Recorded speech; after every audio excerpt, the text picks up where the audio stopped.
Hi everyone, I'm Casey.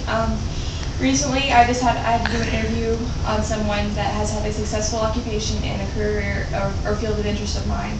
And I did I interviewed Richard Palmer, who I work with, about his experiences in mechanical engineering.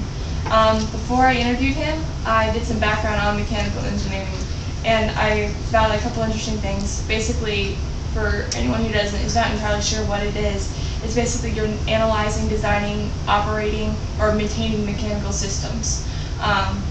And pretty much he mentioned how mechanical engineering is used in other forms of engineering, like aerospace, civil engineering, and electrical.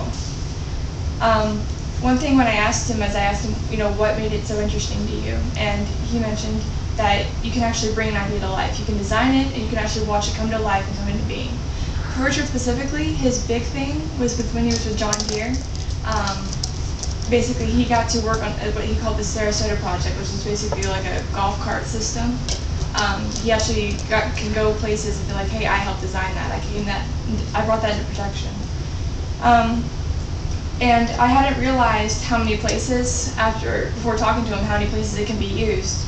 But it can be used to build heating and cooling systems. It can be used in just the operation and building of any mechanical system, pretty much. It's very widespread, and the field itself has evolved so far, and it's actually still evolving today.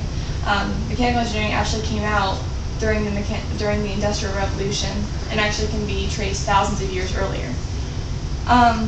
Richard said that he had gained experiences through many jobs before finding his one job here.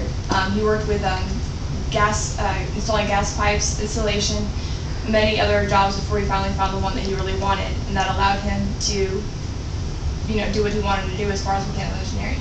He said that it started when he was younger, and just anything about it, he just wanted to be a part with it.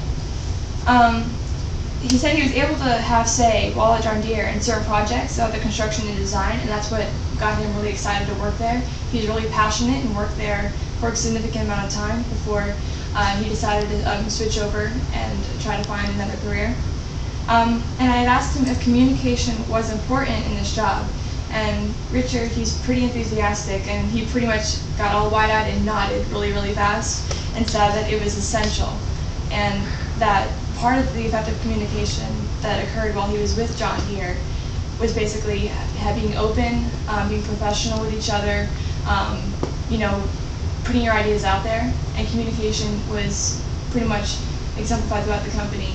And you could actually go up and talk to the vice president if you wanted to, because that's how open the company was and how open communication. And he said that it was like the team worked together well because there was a sense of camaraderie. So pretty much the communication role was holding them together, was to make that cooperation flow easier.